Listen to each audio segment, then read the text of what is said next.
아멘. 네, 오늘 이삭과 리브가의 집, 그 가정에서 일어나는 일이 지금 오늘 본문 말씀에서부터 시작이 됩니다. 자, 어제 말씀에서 우리는 아브라함이 생을 마감하고 하나님께로 간 것을 우리가 살펴보았습니다. 한 세대가 하나님께서 사용하시고 그리고 하나님께서 그 세대를 참 잘했다, 충성된 종아 하시고 데려가시고 나면 그 다음 세대가 또 이어서 하나님의 뜻을 잘 받들면 참 아름다운 세대가 이렇게 계속해서 전승된다라는 것을 우리가 알 수 있습니다. 우리 사랑하는 성도님들, 우리가 살고 있는 이 땅의 모든 교회들, 그리고 또 우리 사랑하는 권속들, 그 모든 권속들 그 위에 하나님의 선하심이 늘 함께하며 이렇게 하나님의 뜻이 계속해서 이어지는 아름다운 우리 가정들 다 되시기를 주님의 이름으로 축원드립니다. 자, 오늘 본문 말씀 보니까 이렇게 하나님의 뜻이 이어진다고 해서 우리가 눈에 보이는 어떤 문제들, 현상들, 그리고 또 힘든 것들이 없어지는 것은 아니다라는 것을 알 수 있습니다. 우리가 요한복음 말씀에서도 묵상했지만 우리가 이 세상에서 신앙생활하고 또 하나님의 뜻대로 살아가는 것이 problem free, 문제가 아무것도 없는 그런 인생이 아니라 그 문제 속에서 역사하시는 우리 성령님의 인도하심, 그것을 따라가는 것이 우리의 삶이다라고 우리가 묵상했습니다. 오늘 본문 말씀 보니까 이삭이 이제 가정을 시작했지요.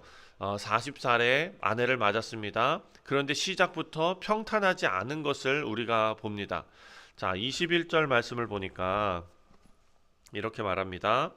이삭이 그의 아내가 임신하지 못함으로 그를 위하여 여호와께 간구하매 여호와께서 그의 간구를 들으셨으므로 그의 아내 리브가가 임신하였더니. 자, 리브가가 임신을 하지 못합니다. 약속의 가정인데, 그리고 그 아버지 때부터 하나님께서 약속하시고 그 약속이 계승되고 이어진다는 것이 하나님의 음성으로, 하나님의 말씀으로 우리가 어제 묵상한 말씀에서 증명되지 않았습니까? 그럼에도 불구하고 아이가 없습니다. 이 장면이 낯설지가 않죠. 그 부모 세대에서도 똑같이 이런 일이 벌어지지 않았습니까? 아브라함과 사라의 이야기에서도 이런 이야기가 나왔습니다. 앞으로 야곱의 집에서도 보게 될 텐데 하나님께서 왜 이렇게 일을 하실까? 답답한 상황 속에서 하나님께서 일하시는 이유가 뭘까? 이것은 비단 자녀가 있고 없고의 문제라기보다도 그것은 우리가 성경 지금 이 집안 아브라함의 집안 안에서 내려오는 어떤 그런 문제이고요. 우리 인생에서도 각자 다른 모습으로 이런 문제들이 다 있다는 거예요. 그런데 이런 문제를 하나님께서 왜 이렇게 답답하고 꽉 막힌 것 같은 상황 속에서 하나님의 일을 하시는가? 이것은 성경이 해설하기에 하나님께서 무언가를 보여주시기 위함인데, 이 하나님의 약속이 사람의 힘으로 이어지는 것이 아니라 하나님의 은혜로 이어진다라는 것을 하나님께서 알려주기 위함입니다. 자, 이것을 일반화해서 모든 가정 가운데 다 이런 식으로 일이 된다라는 것이 아니라, 여기에서 말하는 하나님의 약속이 무엇입니까? 결국 예수 그리스도께서 이 땅에 오셔서 하나님께서 우리 모두를 구원하시는 것이 하나님의 약속 아닙니까? 그 일을 위해서 하나님께서 이 일이 인간의 힘으로 이어지는 것이 아니라 하나님의 은혜로 이어진다라는 것을 지금 알려주고 있습니다. 그러니까 이삭은 아버지 아브라함처럼 자기 방법을 먼저 앞세우지 않았습니다. 아버지는 어떻게 했습니까? 하가를 드렸죠. 그런데 이삭은 그렇게 하지 않습니다. 이삭은 여호와께 간구했고 또 하나님께서는 그 이삭의 간구를 들으셨다라고 기록해 놓고 있습니다. 그런데 문제는 뭐냐? 임신이 되었습니다. 근데 임신이 되었다고 바로 평안이 찾아오는 것이 아니었다라는 것입니다. 22절 말씀. 그 아들들이 그의 태 속에서 서로 싸우는지라 그가 이르되 이럴 경우에는 내가 어찌할꼬 하고 가서 여호와께 묻자오되. 하나님의 응답이 왔습니다. 하나님 앞에 간구하고 그리고 하나님께서 태를 열어주셨고 하나님의 응답이 왔는데도 평안하지가 않습니다. 오히려 더 아픕니다. 자, 이 장면이 우리 삶과 참 비슷한 것 같습니다. 우리가 기도했는데 기도한다고 바로 평안해지는 것이 아니다라는 것입니다. 너무나 단순한 방정식이 아니라는 거예요. 우리의 삶은 응답받은 뒤에도 여전히 혼란스럽고 답답한 시간 속에 있고, 그래서 리브가가 고통 속에서 하나님 앞에 기도하지 않습니까? 하나님 앞에 기도하며 물어봅니다. 하나님께서 어떻게 대답하셨냐? 23절. 여호와께서 그에게 이르시되 두 국민이 내 태중에 있구나. 두 민족이 내 복중에서부터 나누이리라. 이 족속이 저 족속보다 강하겠고 큰 자가 어린 자를 섬기리라. 하나님께서 이 태 속에서부터 이미 하나님의 뜻을 다 밝혀 말씀하셨습니다. 그러니까 이 순서는 동생이 형보다 훨씬 낫다. 모든 가정에서도 동생이 형들보다 훨씬 낫다. 이런 의미가 아니라는 거지요. 이것은 사람이 정하는 순서가 아니라 하나님께서 세우시는 길이다라는 것입니다. 장자가 먼저 되어야 한다라는 하나님의 질서, 사람의 질서보다 하나님의 주권이 우선이다라는 것을 드러내 주시기 위해서 하시는 그런 하나님의 방법이죠. 우리 눈에는 답답한 시간이고 막힌 시간입니다. 왜 이렇게 복잡한지, 왜 이렇게 평탄하지 않은지 이럴 때가 많은데, 이런 자리에서도 하나님 약속을 이어가신다라는 것이 오늘 본문이 우리에게 주는 교훈입니다. 두 번째로, 하나님께서는요, 사람이 만든 질서보다 하나님의 뜻을 따라서 일하신다라는 것을 알 수 있습니다. 자, 해산할 때가 됐는데 쌍둥이죠. 태 안에 두 아이가 있습니다.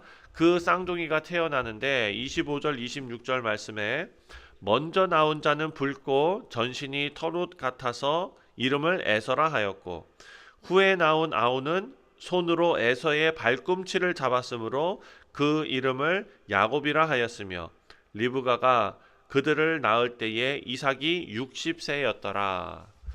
에서가 먼저 나왔습니다. 야곱이 뒤따라 나왔는데 야곱이 그냥 뒤에서 나온 게 아니라 형 발꿈치를 잡고 나옵니다. 이 장면이 하나님 말씀이 그냥 흘러가지 않는다라는 것을 알려주고 있습니다. 그 어린 애가 진짜 그 형의 발꿈치를 이렇게 잡고 나왔겠는가? 뭐 성경이 거기에 대해 설명을 안 해주니까. 그런데 어떤 의도로 어떤 의미로 말씀하시는지는 알 것 같습니다. 뭐냐면 하나님의 말씀하신 그 길이, 방법이 출생 순간부터 지금 드러나기 시작한다는 거예요. 하나님께서 뭐라고 말씀하셨습니까? 이 족속이 저 족속보다 강하겠고 큰 자가 어린 자를 섬기리라 이야기했는데, 이 하나님의 말씀, 이 길이 태어날 때부터 지금 시작되고 있습니다. 그 차이가 더 분명해지는데 27절에 그 아이들이 장성함에 에서는 익숙한 사냥꾼이었으므로 들 사람이 되고 야곱은 조용한 사람이었으므로 장막에 거주하니. 에서는 밖에 나가서 사냥하는 들 사람이고 그래서 밖으로 뛰쳐나갑니다. 야곱은 장막에 머무르는 사람입니다. 그리고 부모 마음도 갈립니다. 부모 마음도 28절에 이삭은 에서가 사냥한 고기를 좋아하므로 그를 사랑하고 리브가는 야곱을 사랑하였더라. 자, 한 집안 안에서 마음이 나눠지기 시작합니다. 하나님께서는 지금 한 방향으로 일하고 계시거든요. 그러니까 다 마음이 갈라지고 한 방향으로 일하시는 분은 하나님밖에 없어요. 사람의 마음은 각자 자기 이유를 따라서 움직입니다. 자, 나눠진 이유가 뭡니까? 이삭은 무엇에 따라서 마음이 나눠졌습니까? 아버지 이삭은 입맛, 예, 자기가 좋아하는 거, 고기 반찬, 그거 따라서 자기 마음이 에서한테 갔어요. 리브가는 뭡니까? 리브가는 그 아들이 살갑게 했던 것 같아요. 집안의 장막에 머무르는. 그러니까 자기 마음을 따라갔습니다. 사람은 보는 기준이 다 다르다는 것입니다. 왜냐? 사람은 겉을 보기 때문이죠. 먼저 나온 자를 먼저 보게 되고 익숙한 질서를 보게 됩니다. 그러니까 우리 어르신들 뭐라고 하는 건 아닌데 어르신들께서 지간 살아오신 익숙한 거 가지고 이제 손자 손주들한테 명절에 가서 아유 너는 뭐 직장은 어떻게 됐니 뭐 요즘 그런 데잖아요. 그래서 젊은 사람들이 명절에 집에 안 간다 그러잖아요. 예. 너는 뭐 결혼은 언제 하니 이런 것들 이 모든 게 왜 그렇게 합니까? 진심으로 우리가 그냥 관심이 가고 또 그냥 이래서 얘기하는 거 아닙니까? 그게 무엇입니까? 내 마음에 익숙한 질서를 우리가 보기 때문이죠. 당장 눈에는 보이는 장점을 보게 되는 것입니다. 그런데 하나님께서 지금 말씀하시는 것은 그 모든 게 잘못됐다라는 게 아니라 모든 것에 매이지 않으시는 분이 하나님이시다라는 거예요. 왜냐하면 예수 그리스도께서 오시는 그 모든 역사의 과정, 구원의 역사의 과정은 하나님께서 정하신 하나님의 뜻을 따라 하나님께서 일을 하신다라는 것을 우리에게 알려주는 것이죠. 그래서 이것이 우리에게 위로입니다. 왜냐하면 하나님께서 우리의 흔들리는 생각대로 일하신다면 일이 되지가 않을 거예요. 그래서 사람의 기준대로 정리되지 않아도 남들이 생각하는 순서대로 우리 인생이 흘러가지 않아도 무엇이 흔들리지 않는 한 괜찮습니까? 하나님의 뜻이 흔들리지 않는 한 우리는 안전하다라는 것입니다. 세상의 질서보다 더 깊은 하나님의 뜻, 하나님의 약속을 이루어 가시는 줄 믿습니다. 마지막으로 이제 유명한 장면이 나옵니다.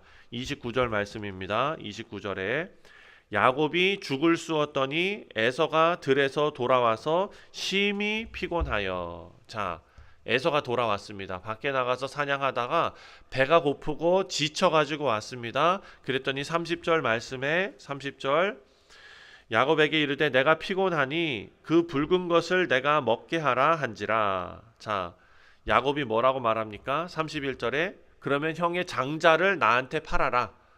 장자의 명분을 팥죽 하나에 팔아라. 참 야곱도 대단하지 않습니까? 팥죽 하나에 자기가 원하는 거를 싹 가져갑니다. 불편한 장면입니다. 왜냐하면 하나님의 약속이 이어지는 사람이 지금 누구예요? 야곱 아닙니까? 근데 야곱이 정도로 걸어가는 게 아니라 너무 약삭 빠르게 이 일을 지금 해나가고 있지 않습니까? 이게 우리한테 불편한 거예요. 하나님의 뜻이 이루어지는데 어떻게 이렇게 약삭 빠른 이런 방법으로 이어갈까? 자, 형의 약함을 보고 기회를 잡습니다. 그런데 성경의 마지막에 야곱보다 에서를 더 직접적으로 평가하는데 이렇게 하면 에서보다도 야곱을 탓해야 될 텐데 34절을 보니까 야곱이 떡과 팥죽을 에서에게 주매 에서가 먹으며 마시고 일어나 갔으니 에서가 장자의 명분을 가볍게 여김이라 이렇게 말합니다. 여기서 핵심은 에서가 배가 고팠고 그리고 그 배고픈 게 죄가 아닙니다. 문제는 눈앞에 지금 닥친 상황, 이 배고픔 때문에 언약의 가치를 가볍게 여겼다라는 것입니다. 한 끼 식사, 배부른 게 장자권보다 더 크게 느껴졌다는 것이죠. 자, 하나님의 주신 약속보다 현실적인 그런 문제가 더 크게 보였던 에서의 모습입니다. 우리 사랑하는 성도님들, 우리가 눈앞의 편안함 때문에 말씀대로 살아가는 것을 약간 뒷전으로 밀어놓고 있는 우리의 모습, 나의 모습, 이런 것을 지금 성경이 말하고 있습니다.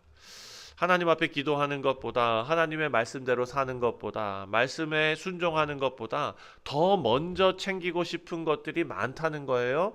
근데 이것은 비단 에서의 문제만이 아니라 온 인류의 문제였다라는 것입니다. 에서의 문제는 배고픔 자체가 아니었습니다. 그 배고픔 앞에서 하나님을 가볍게 여긴 것입니다.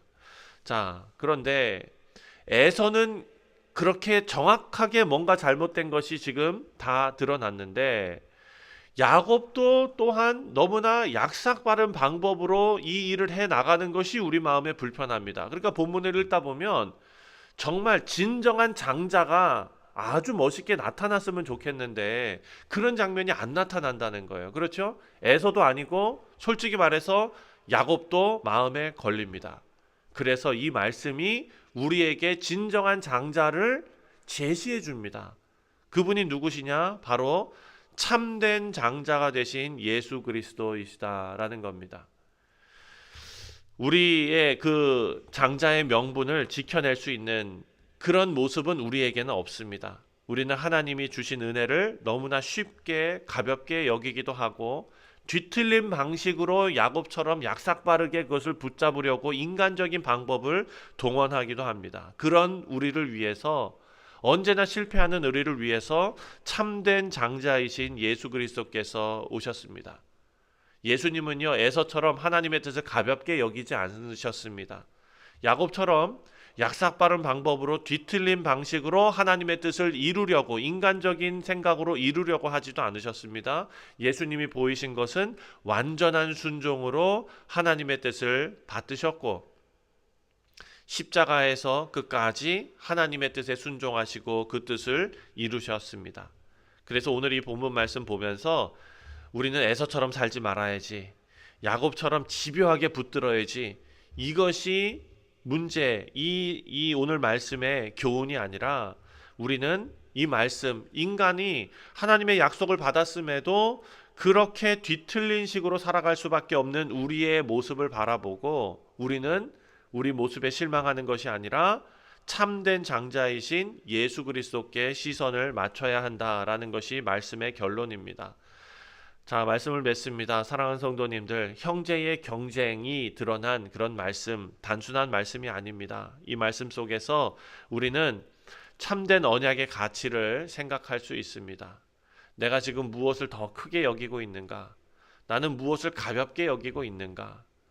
그런 모습 속에서 우리는 절망에 빠질 수밖에 없지만 하나님의 주신 약속이 예수 그리스도를 통해서 이루어졌다라는 것, 그리고 우리의 소망은 참 장자이신 예수 그리스도께 있고 또 그 소망이 그리스도와의 연합을 통하여 우리가 그리스도와 한 몸이 됨으로 우리에게도 전가되고 이루어졌다라는 것을 하나님 앞에 감사하며 살아가는 하루가 되시기를 바랍니다.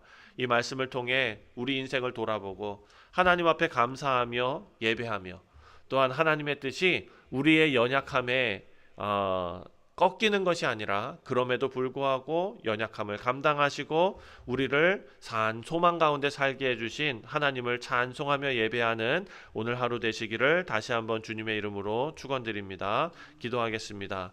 하나님 아버지, 우리가 살아가면서 눈앞에 보이는 환경 속에 꽉 막힌 것 같고 답답한 그런 가운데에서도 하나님께서 이미 일하고 계심을 신뢰하며 우리 썩어질 이 인생에 소망을 거는 것이 아니라 참된 장자이신 예수 그리스도께 소망을 드는 우리 모두가 되게 하여 주시옵소서. 눈앞에 보이는 욕구보다, 눈앞에 보이는 그런 어떤 유익보다 하나님의 약속을 더 귀하게 여길 줄 아는 믿음의 권속들이 다 되게 하여 주시고 뒤틀린 마음과 또 가볍게 여기는 마음에서부터 돌이킬 수 있게 하시고 믿음으로 세워지게 하여 주옵소서. 오늘 하루도 우리 사랑하는 성도들의 삶을 주님 지켜주시고 정말 우리 성도들의 사업과 직장과 가정과 학업을, 그리고 또 우리 믿음회의에 사랑하는 성도님들, 또 우리 자녀들, 아버지 하나님, 우리 모든 성도들에게 강건한 그런 건강을 허락하여 주시고 영육 간의 강건함으로 주를 섬기기에 부족함 없도록 주님 붙들어 주옵소서. 감사드리오며 예수님의 이름으로 기도하옵나이다. 아멘. 하늘의